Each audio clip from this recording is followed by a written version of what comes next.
กับศรัทธาสาธุชนคนดีทุกท่านทุกคนเนื่องจากครูบาอาจารย์เจ้าของรายการท่านพระครูสิริธรรมบัณฑิตยังบ่เสร็จสิ้นภารกิจเตือนเนาะบ่สามารถจะเข้ารายการได้ก็จำเป็น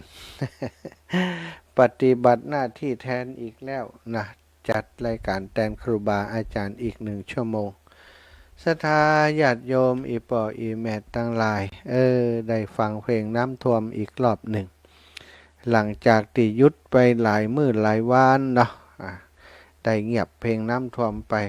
เกี่ยวกับน้ำท่วมเพราะว่าสถานการณ์เริ่มคลี่คลายแต่ว่าทางการเพิ่นก็ประกาศเตือนอยู่ตลอดว่าระวังพายุลูกที่2ที่จะเกิดขึ้นนี้นะอาจจะหนักกว่าลูกก่อนตอนนี้เท่าที่ประเมินสถานการณ์ตั้งแต่คืนที่ผ่านมาจนถึงณเวลานี้ก็รู้สึกว่าจะหนักอย่างที่เปิ้นบอกแต่เด้อศรัทธาเพราะว่าขณะนี้นี่มีน้ำท่วมหลายพื้นที่เนาะอย่างที่ไปในชั่วโมงแรกศรัทธาก็พักเรื่องน้ำท่วมไว้สักหน่อยเดี๋ยวก็จะไปกันในท้ายชั่วโมงกันแล้วกัน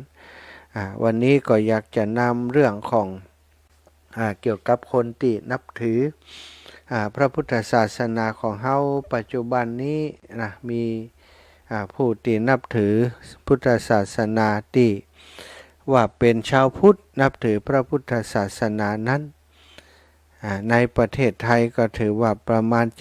7-80% บางก่อนนี่ 100% นะศรัทธาญาติโยมบัดเดี๋ยวนี้ต้องบอกว่า 7-80% เพราะว่ามีศาสนาต่างๆเข้ามาในประเทศไทยหลายศาสนาประเทศเฮาเป็นประเทศเสรีเป็นประเทศที่เปิดรับเอาวัฒนธรรมเอาศาสนาต่างๆเข้ามาในประเทศเฮาหลายศาสนาเกือบจะทุกศาสนาด้วยซ้ำไปศาสนาคริสต์พุทธคริสต์อิสลามพราหมณ์ฮินดูศาสนาซิกศาสนาอย่างต่างๆคริสต์ก็หลายๆนิกายพุทธก็มี2 นิกายศรัทธาความเชื่อของคนความมั่นคงศรัทธาของคนเฮาปัจจุบันนี้บ่เหมือนศรัทธาของคนในอดีตการในสมัยพุทธกาลคนที่เปิ่นศรัทธาในน้ำธรรมคำสั่งสอนศรัทธาในพระรัตนตรัยแก้วเจ้า3 ประการนั้นเอาอย่างมาซื้อก็บ่ได้เอาอย่างมาซื้อก็บ่ขายซื้อต่อใดก็บ่ยอมขายที่จะให้เลิกนับถือพระพุทธศาสนาเพราะมีความศรัทธาอย่างมั่นคงแต่ปัจจุบันนี้อาตมาคิดว่าคนที่นับถือพุทธศาสนานั้นมีหลายรูปแบบเนาะมีหลายรูปแบบบ่ต้องว่าจ้างเป็นล้านศรัทธาจ้างเป็นหลักหมื่นนี่เปิ่นสงเคราะห์ดูแลสักหมื่นสักแสนนี่ก็ไปละนะเปลี่ยนศาสนาก็ได้บางทีก็บ่ต้องถึงกับจ้างพูดจาโน้มน้าวนะในแนวคิดในหลักการของศาสนาอื่นก็เปลี่ยนไปละเปลี่ยนไปนับถือศาสนาอื่นอันนี้ก็เป็นอิสระทางความคิดนะศรัทธาญาติโยมแต่วันนี้จะเอาเรื่องในอดีตสมัยก่อนมาเล่าให้ฟังเรื่องก็มีว่าครั้งหนึ่งมีบุรุษที่ป่วยเป็นโรคเลือดเป็นโรคเลือดคนหนึ่งสมัยก่อนนี่โรคเลือดนี่มีเยอะเนาะอย่างหมาเป็นเหี้ยนเนี่ยศรัทธา คงเหมือนกันเนี่ยเนาะโรคเลือดอาตมานี่ก็ยังตันหันอยู่นะโรคเลือดเนี่ยคนที่เป็นโรคเลือดแล้วก็บ้านเฮาเมื่อก่อนก็มีโรงเรียนที่รับสงเคราะห์คนที่เป็นโรคเลือดเนี่ยมาเรียนอยู่เนาะบุรุษที่เป็นโรคเลือดคนหนึ่งได้ฟังธรรมของพระพุทธเจ้าได้มาฟังธรรมของพระพุทธเจ้าเขาเองนั้นนั่งอยู่นอกประชุมชนนอกที่ประชุมนอกศาลาบ่ได้มานั่งปะปนกับคนทั้งหลายเพราะว่าฮู้ตัวว่าตัวเองนี่เป็นโรคเลือดกลัวเปิ้นรังเกียจกลัวว่าโรคที่ตัวติดตัวเป็นนั้นจะไปแปดเปื้อนคนอื่นทำความลำบากให้คนอื่นก็นั่งอยู่นอกที่ประชุมนั่งฟังธรรมแต่ว่านั่งตั้งใจฟังธรรมพระพุทธเจ้าแสดงธรรม เขาก็ตั้งใจฟังธรรมเอาจิตใจจดจ่อที่น้ำธรรมคำสั่งสอนที่พระพุทธองค์ได้ตรัสสั่งสอนคนอื่นๆอาจจะบัดเต่าเขาแต่คนคนนี้ตั้งใจฟังมากเมื่อเขาตั้งใจฟังธรรมส่งจิตไปตามกระแสพระดำรัสพระธรรมเทศนาของพระสัมมาสัมพุทธเจ้าเขาก็ได้บรรลุเป็นพระโสดาบันบรรลุเป็นพระโสดาบันก็เป็นอริยบุคคลชั้นต้นสัทธาใน4ชั้นด้วยกันนะอริยบุคคลโสดาสกทาคามีอนาคามีและก็พระอรหันต์จะทายาทโยมเมื่อเขาได้เป็นพระโสดาบันแล้วก็คือมีกระแสอย่างลึกไปในพระพุทธศาสนาบางง่อนแง่นค่อนแค้นเหมือนลักปักเลนแล้วอันนี้ปักไปอย่างมั่นคงในคำสอนของพระพุทธเจ้ามีความเชื่อ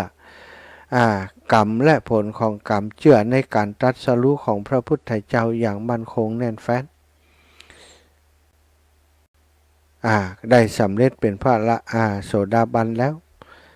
หลังจากเลิกฟังธรรมเลิกประชุมเลิกจากฟังธรรมแล้วคนทั้งหลายก็แยกย้ายกันกลับบ้าน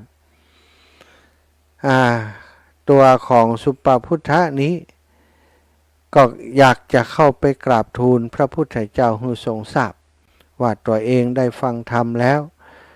ก็ได้มีดวงตาหันธรรมได้เป็นพระโสดาบัน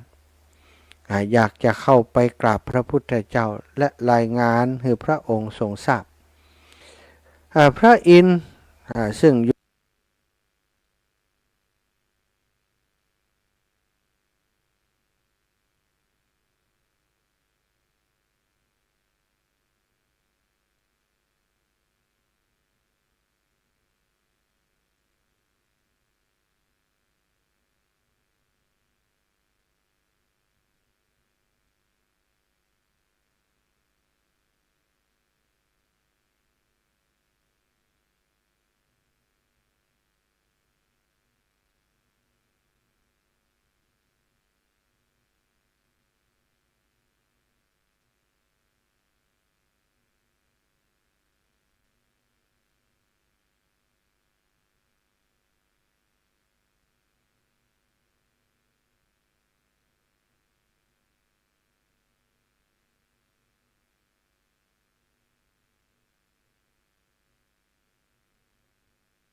ณธรรมที่ตนได้แล้วแก่พระพุทธเจ้า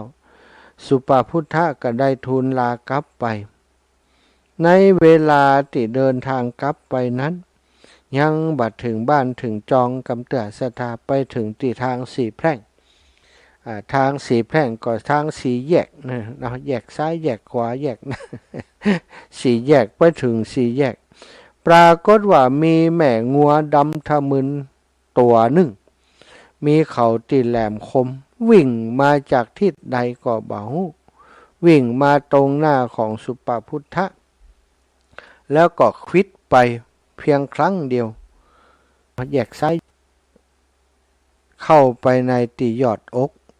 ของสุปพุทธะถูกตีดีเลยสถาเสียบเข้าตีหัวใจเขาก็ตายอยู่บนเขางัวนั่นเองสถาสลัดตกลงมาเหี่ยอยู่กลางสี่แยกหั่นนะเมื่อตายแล้วก็ได้ไปเกิดบนสวรรค์ชั้นดาวดึงส์ภิกษุทั้งหลายทราบความที่สุปพุทธะมานั่งฟังธรรม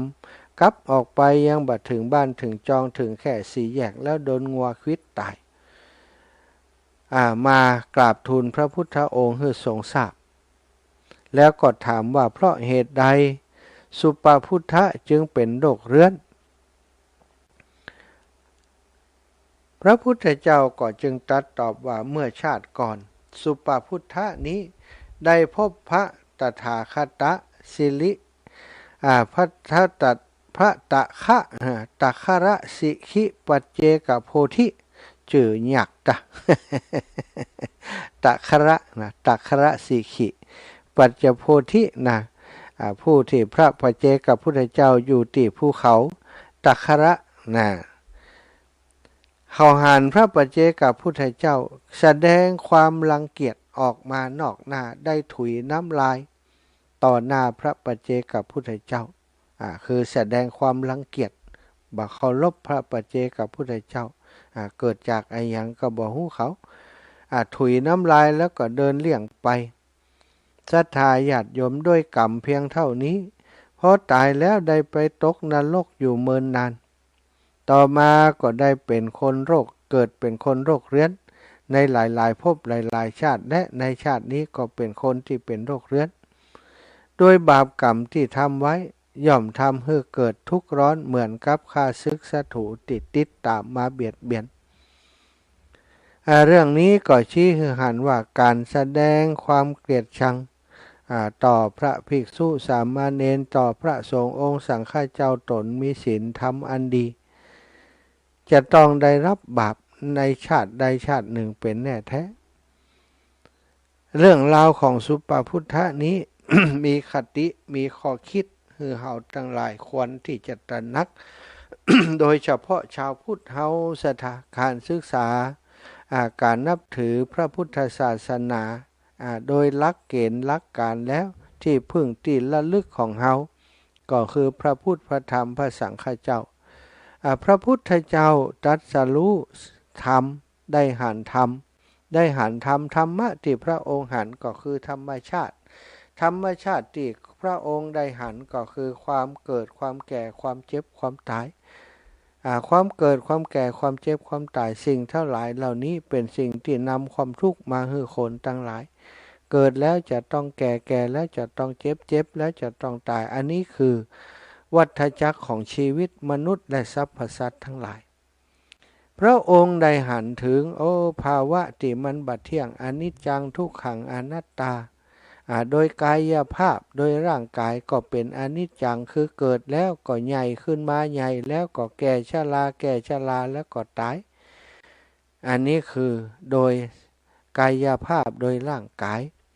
แต่โดยในโดยธรรมแล้วคือการเกิดขึ้นของอารมณ์ต่างๆความรักความโลภความโกรธความหลงต่างๆซึ่งเป็นเรื่องราวของกิเลสที่เกิดขึ้นในจิตในใจของมนุษย์คนเฮานี้สัทก็มีอนิจจังทุกขังอนัตตาในอารมณ์นั้นๆทุกอารมณ์ตาเห็นรูปเกิดจักษุวิญญาณทำ3ประการรวมกันเป็นผัสสะทำให้เกิดเวทนาสุขก็ดีทุกข์ก็ดี เวทนาทำให้เกิดสัญญาความจำได้หมายรู้เวทนาเกิดสัญญาสัญญาเกิดสังขารการปรุงแต่งเป็นโน่นเป็นนี่สังขารทำให้เกิดวิญญาณวิญญาณทำให้เกิดนามรูปเป็นตัวเป็นตนนามรูปจึงเกิดสลายตนะมาจากอายตนะทั้งหกนามรูปเกิดขึ้นนามรูปเกิดขึ้นชาติชรามรณะก็เกิดขึ้นนี่ศรัทธาญาติโยมเกิดขึ้นตั้งอยู่ดับไปโดยเหตุโดยปัจจัยบ่มีอารมณ์ไหนที่จะอยู่เกิดขึ้นเมินบ่ว่าฮักก็เกิดขึ้นบ่เมินความฮักความโลภความโกรธความหลงต่างๆเกิดขึ้นตั้งอยู่ดับไปเกิดขึ้นตั้งอยู่ดับไปกระแสจิตของมนุษย์คนเฮาที่รับอารมณ์ต่างๆตั้งตาหูจมูกลิ้นกายใจบ่มีอารมณ์อย่างจะอยู่ในจิตในใจของเฮาเมินใดตั้งอยู่อย่างอันใดถ้ามันตั้งอยู่อย่างอันใดมีอารมณ์ที่เกิดความสุขเกิดความสุขอยู่อย่างนั้นสุดปีสุดแล้งจนตายมันบ่มีอารมณ์แบบนั้นจะมีอารมณ์แค่ว่าถ้าวันนี้มีสุขขณะจิตหนึ่งมีความสุขหันสิ่งที่มีความสุขขณะจิตต่อไปหันสิ่งที่มันทำให้เกิดความทุกข์ก็ไปดำริไปคิดไปปรุงแต่งให้เป็นความทุกข์พอเป็นความทุกข์ความสุขก็หายไปความทุกข์ก็เกิดขึ้นตั้งอยู่ดับไปเกิดขึ้นตั้งอยู่ดับไปเช่นนี้ซะค่ะแม้ทางกายภาพการเจ็บเป็นเย็นอุ่นการเจ็บป่วยป่วยไข้ของคนเฮาก็เหมือนกันบ่ได้ตั้งอยู่เมินบ่ได้ตั้งอยู่นานเกิดขึ้นแล้วก็ตั้งอยู่แล้วก็ดับไปอย่างนี้เกิดขึ้นแล้วก็ตั้งอยู่แล้วก็ดับไปทุกอารมณ์ที่มันเกิดขึ้นอันนี้คือสภาวะตั้งจิตตั้งเจตสิกทั้งหลายที่เป็นกล่าวอารมณ์ต่างๆบ่ได้เกิดขึ้นเมินพระพุทธองค์จึงบอกว่าไม่ควรยึดมั่นถือมั่นในอารมณ์ต่างๆในอารมณ์ต่างๆรักโลภโกรธหลงรูปเวทนาสัญญาสังขารวิญญาณสิ่งเหล่านี้บ่มีตัวบ่มีตนหาตัวตนบ่ได้หาตัวตนบ่ได้ในอารมณ์ต่างๆของเฮาแม้กระทั่งตัวของเฮาถ้าอู้ถึงตังกายภาพสถาก็ประกอบไปด้วยธาตุสี่ธาตุดินธาตุน้ำธาตุลมธาตุไฟธาตุสี่อินทรีย์หกตาหูจมูกลิ้นกายใจเกี่ยวกับมีความเกี่ยวข้องมีความเกี่ยวพันกันมีเหตุมีปัจจัยเกิดขึ้นแล้วก็ตั้งอยู่แล้วก็ดับไปเกิดขึ้นแล้วก็ตั้งอยู่แล้วก็ดับไปอยู่อย่างนี้เหมือนกับหลอดไฟหลอดไฟที่เฮาหันอยู่ที่เฮาใจอยู่เนี่ยมันจะกระพริบตลอดเวลากระพริบทีแต่ว่าเฮามองด้วยตาเปล่าบ่หันมันกระพริบทีจนเฮาบ่หันมันว่ามันมีการกระพริบอยู่จริงๆแล้วหลอดไฟมีการกระพริบอยู่ตลอดเวลาที่เฮาหันว่ามันแจ้งอยู่อย่างอันนี้จริงๆแล้วมีการกระพริบเป็นหมื่นๆแสนๆครั้งต่อวินาทีศรัทธาอีปอยอีแม่ทั้งหลายอารมณ์ของมนุษย์คนเฮาอารมณ์ต่างๆที่เกิดขึ้นในจิตในใจมันก็มีการเกิดขึ้นตั้งอยู่ดับไปทีแบบนี้ที่เฮาบอกว่าโอ้ถ้าเฮามีความรู้สึกอย่างอันอยู่เมินนานแล้วอยู่เป็นจัดเมินแล้วหลายนาทีหลายชั่วโมงแล้วมันเกิดดับแต่ว่ามันเกิดต่อเนื่องเกิดดับต่อเนื่องทำให้เฮาฮู้เหมือนกับว่าเป็นตัวเป็นตนแต่จริงๆแล้วมันก็เกิดขึ้นตั้งอยู่ดับไปแวบสภาพจิตใจเฮาก็เป็นอย่างนั้นเพราะฉะนั้นการยึดติดในสิ่งต่างๆในอารมณ์ต่างๆที่ทำให้เป็นทุกข์เฮาก็เข้าใจว่าทุกข์ก็บ่ได้ตั้งอยู่เมินสุขก็บ่ได้ตั้งอยู่เมินทุกอย่างนี้เป็นเพียงความเข้าไปยึดมั่นถือมั่นในอารมณ์ต่างๆของจิตของตัวเฮาก็เป็นอนิจจังทุกขังอนัตตาพระพุทธเจ้าได้เข้าถึงสภาวะธรรมที่เป็นอนิจจังทุกขังอนัตตาได้เข้าใจกฎของธรรมชาติจึงเรียกว่าธรรมะพระพุทธเจ้ากับพระธรรมก็เป็นตัวอันเดียวกันพระพุทธองค์เอาธรรมะมาสั่งสอนพระสงฆ์ก็ได้หู้ธรรมอย่างที่พระพุทธเจ้าหู้พระสงฆ์ผู้เป็นอริยสงฆ์ก็คือผู้ที่บรรลุอรหันต์เป็นพระอรหันต์หรือว่าเป็นอริยบุคคลระดับใดก็ได้ก็ถือว่าเป็นพระสงฆ์มันจะมีพระสงฆ์อริยสงฆ์กับสมมุติสงฆ์พระสงฆ์ที่อยู่บวชอยู่ทั่วไป ในปัจจุบันนี้ก็คือสงฆ์ที่บวชเข้ามาเพื่อจะแสวงหาโมกขธรรมแสวงหาเข้ามาปฏิบัติเพื่อการหลุดพ้นบางคนเปิ่นก็ปุญญาบารมีเปิ่นยังบันักบันลายเตื้อก็ปฏิบัติไปเปิ่นบ่ได้มีข้อข้อบังคับว่าจะต้องบวชกี่ปีทั้งทำบรรลุอย่างอันอย่างอีก็บ่ถึงขนาดนั้นแล้วแต่บุญแต่กุศลของไผ่ของมันแต่ว่าบวชมาแล้วก็ได้สร้างโอกาสในการศึกษาเล่าเรียนปฏิบัติธรรมเพื่อจะหู้แจ้งหันจริงในสัจธรรมตามที่พระพุทธองค์ได้สอนถ้าเฮาเลื่อมใสในพระพุทธเจ้าพระธรรมเจ้าพระสังฆเจ้าอย่างมั่นคงนั้นก็ถือว่าผู้มีความศรัทธาตั้งมั่นเหมือนกับสุปพุทธะที่ได้เล่าไปแล้วเนาะศรัทธาวันนี้นำอดีตนิทานเป็นนิทานที่มาในพระไตรปิฎกในอัตถกถาเกี่ยวกับเรื่องของสุปพุทธะนะได้บรรลุเป็นพระโสดาบันแล้วแต่ว่าโดยวิบากกรรมที่สร้างที่ทำไว้แต่ในอดีตชาติปางก่อนเจ้ากรรมในเวรที่แถลงเป็นงัวก็มาวิ่งจนเปิ้นจนตายไปในที่สุดนะสุปพุทธะศรัทธาญาติโยมตอนนี้ก็จะเปิดสายให้ศรัทธาญาติโยมได้โทรเข้ามาเนอะ0808844173อยู่ที่ไหนตั้งใดฟังรายการอยู่ที่ไหนจากลำปางถ้าฟังอยู่สถานะการน้ำท่วมในเมืองลำปางเป็นอย่างใดพ้องอยู่ที่ไหนบริเวณไหนน้ำขึ้นแล้วอย่างใดโทรมาแจ้งกันจิมเนอะแต่ที่แน่ๆภัยที่จะไปต่างเมืองแปะค่ำนี้แรงนี้คือระมัดระวังที่ศาลเจ้าป่อวังเงินถนนสายแม่ทะนะแม่ทะไปอำเภอรองนี่ลำปางไปแปะนี่นะสัทธาเกิดอุบัติเหตุรถ10 ล้อรถพ่วงได้ลื่นถลายแหกโค้งก็ทำให้ต้องมีการกู้รถกู้อย่างขึ้นมาตอนนี้ถนนสายนั้นเกิดรถติดยาวหลายกิโลเมตรว่าอันบ่สามารถจะแซงกันได้ทำให้เกิดรถติดในเส้นทางสายนั้นถ้าจะไปต่างเมืองแปะถ้าได้หู้เส้นทางอย่างอีกก็อาจจะเลี่ยงไปต่างเงาก็ได้ไปต่างสายอื่นก็ได้เนอะเจริญปอนแม่ล่าอ่อนขวางเป้าแม่ล่าอ่อนอุ่นใจนั่นก่อนจะนะเอาใส่ซองให้แกหอมมันเอาจะอู้เจริญปอนแม่เจ้าลูกมาหาเจ้าแม่ว่าโผล่กระโต๊ะแค่จ้าแม่ไม่ได้โอนตังไปให้จ้ะน่ะเป็นยังไว้หันก่อนน้องก็ไม่ได้อยู่รถโจรแม่มาเนาะแล้วก็ไปคงยาพุ่นน่ะแล้วขอมันโอนให้หลานน่ะ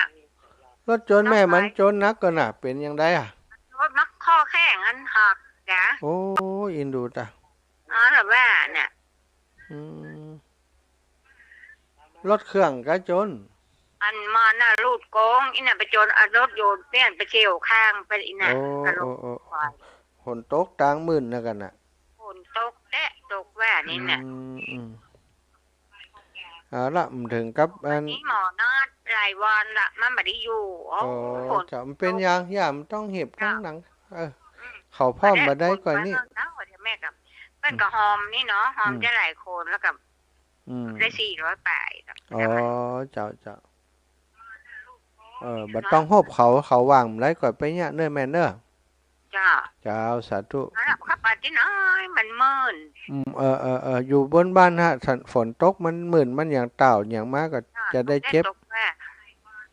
จะได้ห้องนะไม่วานได้ทำตกเป็น5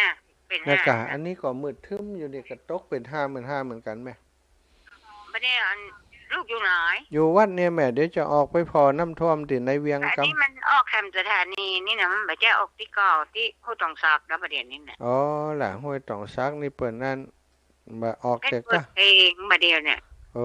เปิดนั่นสถานีมันแต่ซ่อมกันอย่างกันไหมเดี๋ยวก่อนหมอเป็นมาเปิดเพลงฮะแล้วก็มาให้ดีแวบๆบ๊อบๆเดี๋ยวมาลูกออกนะมันซ้อนก่อนว่าหายไปทางใดต้องซ่อมก่อนต้องซ่อมแซมดูแลก่อนจ้า จ้าขอบคุณแม่นักเนื้ออนุโมทนาบุญขอแม่อยู่ดีมีเจ้าสุขจะมา เจ้า รา แม่ ชการโขยแล้วล่ะ เจ้าขอแม่อยู่ดีมีสุขเนอะ สาธุ บุญรักษาเนาะโยมแม่จากตัง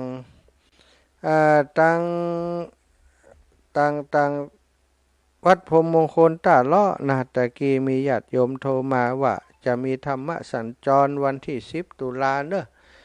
พี่น้องที่อยู่พื้นที่ใกล้เคียงธรรมสัญจรวัดพรหมมงคลตาเลาะวันที่10แม่ยายพรมาก็ได้ลูกเจริญพรยายพรมันไม่สวนเวลาแต่ว่าต้องเว้นจกขนาดเท่ากับเด่นเนี่ยน่ากะโอ้น้ำก็ขึ้นฝนก็ตกซ้ำแหมโอ้อิดหนักหนาอินดูเขามาบ้านคืนเขาไปเอาโง่แต่งงานนี่บอกฮะคืนอย่างก็เอาโง่แฝดแต่งงานอย่างนี้บอกเอางัวแฝดแต่งงานกันคืนกะไปร้านคืนอยู่ได้โอ้นั่นเจ้า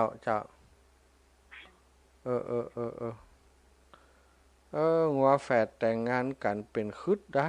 ยายพร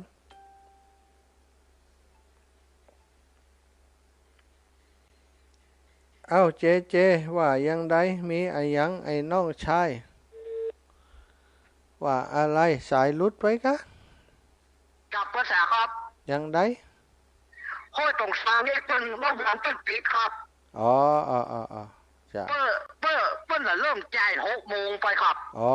เข้าใจละบอกไม่อ่อนจำกองเหียเปิ้ล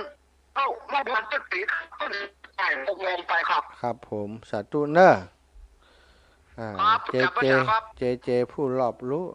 หลักฟังตัวอย่าใครโทรมาฟังมดเนี่ยเจนี่มธรรมดานะสถาเปิ่นติดตามฟังรายการดูรายการไปด้วยอีแม่น้ำท่วมขึ้นสูงก็ตอนนี้น้ำขึ้นนั้นล้นแล้วตั้งสายหนองหอยนะเจ้าหนองหอยนะล้นตังแล้วกะล้นเข้ามาแล้วขึ้นละอันที่หัวมิงลายแล้วเจ้าอินดูตาลูกเบาก็อยู่หนองหอยหั่นน่ะอีแม่เปิ้นว่าน้ำท่วมขึ้นถนนแล้วเจ้าขึ้นถนนก็ท่วมถึงบ้านแล้วนี่ตีอันไฟฟ้าหนองหอยหั่นน่ะใช่แม่น่ะเดือดนั่นน่ะเจ้าอินดูกำลังสูบน้ำออกวันนั้นนี่ป่ออีวะก็บ้านลูกสาวก็มันยังบ่ายแห้งเลยมันยังเหลือเกินขาเนาะแล้ววันนี้มาเติมแหมเนี่ยเพราะว่าหลังบ้านเป็นน้ำแม่ใหญ่อ่ะเจ้าอินดูเปิ้นใต้อีแม่เฮ้ยน่ากับแม่ก็ต้องมาอยู่ตัวลูกสาวเนี่ยเพราะว่าตัวแกเดี๋ยวนี้แม่อยู่ยังได้อยู่จัน2กะบ้าน2จันก็พอดีมีอันแปลงบ้านใหม่อันลูกสาวแปลง2จันใหญ่อันน่ะจ้ะดีปลอดภัยอยู่ปลอดภัยแต่ว่าตั้งลุ่มก็เปี้ยอยู่เนาะอันก็เข้าคันไดมาขั้นที่2อ่ะเจ้าจัดสูงกะลูกสาวก็ลุยน้ำไปซื้อกับข้าวมากักตุนไว้ก่อนเงี้ยเจ้าเจ้าแม่ดีละดูแลตัวเองได้เจ้าอินดูเปิ้นตาเดี๋ยวจะเข้าไปวันผูกจะเข้าไปเชียงใหม่ดิถ้าคืนนี้ทำตันนี่ไหมมันได้เอาของอย่างไปด้วยแม่นอนยังหมดต้องเดินทางเจ้าท่านก็เหนื่อยมากอันลูกเห็นแล้วเหนื่อยขนาดเลยอ่ะเรื่องนึงเรื่องน้ำมันจะมาแหมเนี่ยกลางคืนเนี่ยกลางคืนเนี่ยเปิ้นกลางคืนนี่จะมาสูงสุดแต่ประมาณตี 2อยู่อ่ะแม่นตี 2จะมาสูงสุดแต่5 โมงประเดี๋ยวเนี่ยจะมาแหมลูกนึงอ่ะบ่ม่วนใจตัวตาเอากรรมนมัสการเจ้าสาธุเจ้าแม่นี่สถานการณ์เชียงใหม่จากสถานการณ์จริงที่แม่เปิ้นอยู่ในพื้นที่เนาะอยากไม่ย่อยสันชายแต่ว่าไปอยู่กับลูกสาวที่สถาบันธรรมาภิวัตน์นะน้ำเข้าแหมแล้วเนอะประธานที่พักสงฆ์นายางเหนือตำบลนายางสุปปราบลำปางพร้อมลูกศิษย์10 กว่าชีวิตจัดตั้งมูลนิธิจัดตั้งอาหารฝนตกตอนเนื่องอาจารย์พร้อมคณะพาสายฝนเดินทางมาถึงผาลาดจะเข้าแม่เมาะโยมโทรมาแจ้งว่าการไฟฟ้าจะปล่อยน้ำเขื่อนแม่จางเวลา 9:30 ลงไปดูน้ำปรากฏว่าท่วมปิดทางเข้าออกท่วมเป็นรอบ2เป็นที่เรียบร้อยบอกว่ารอบนี้จะนานแค่ไหนเลยประสานงานยกเลิกอาจารย์ชาวลิตซึ่งเดินทางเตรียมสิ่งของมามากมายจะมาถวายท่านเดินทางกลับสำนักไปนี่ที่สถาบันธรรมาภิวัตรสูงแห่งเหมาะสถาญาติโยมอินโดท่านอาจารย์สาธิตโดนขังแห่งมะเดินขังอยู่ในสถาบันท่านไปไหนบ่ได้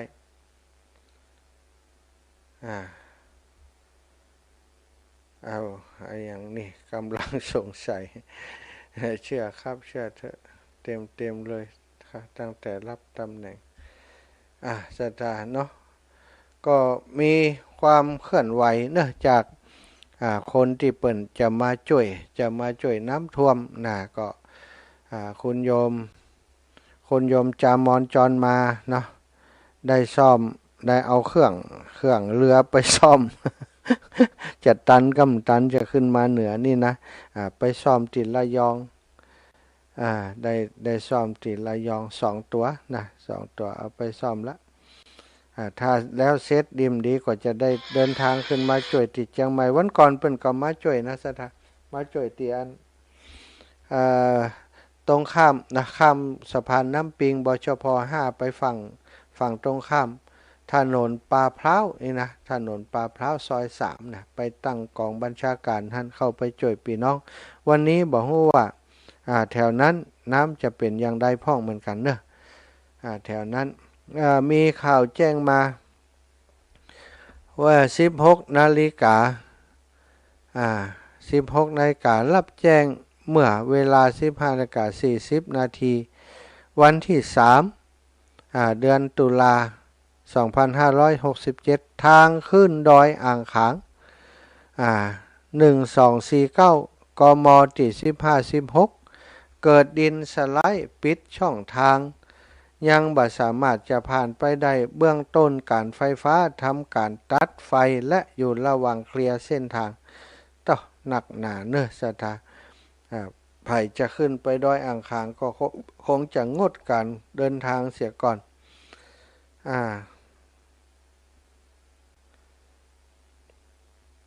สัตว์ต้องเมตตาสัตว์ด้วยกัน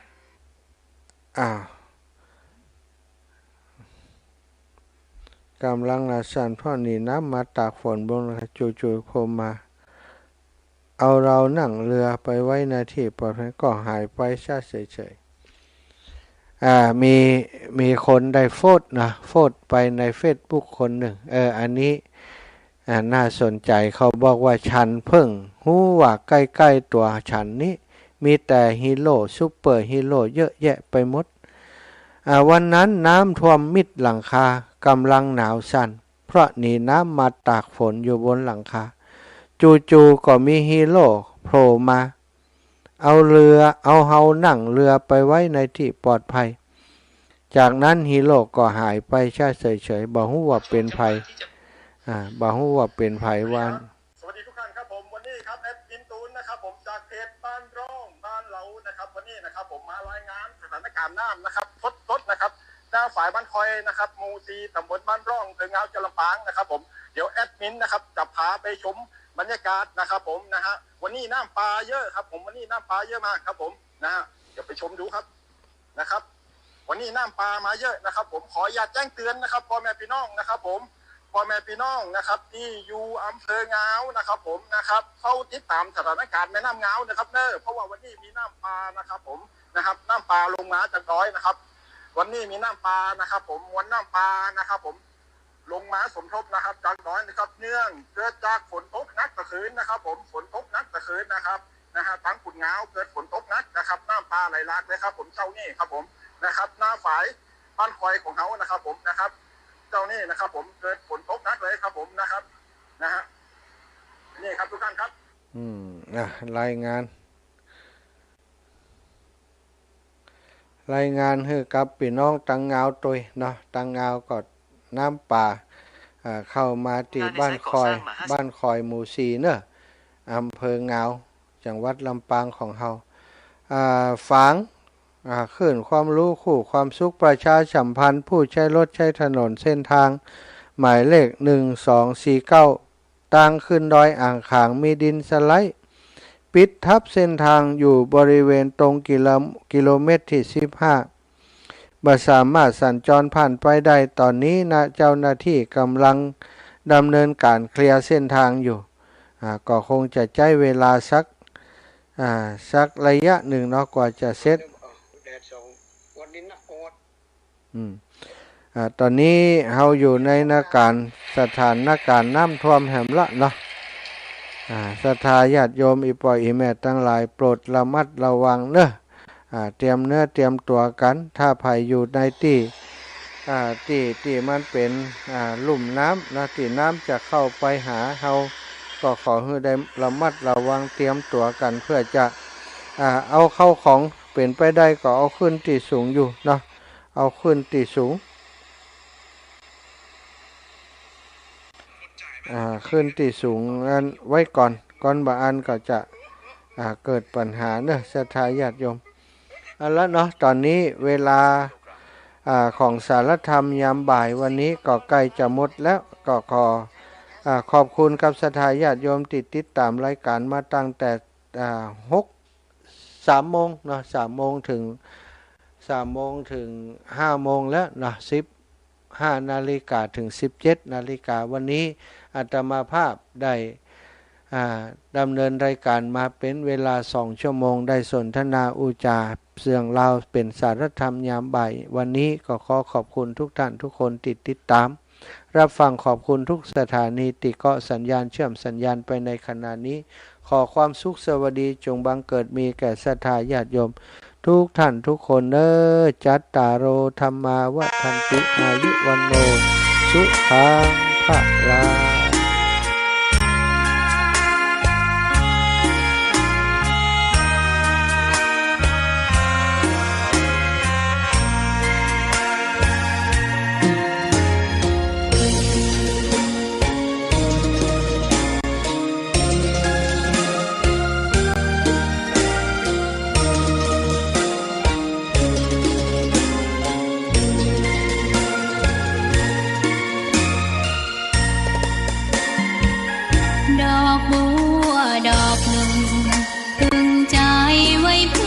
บูชา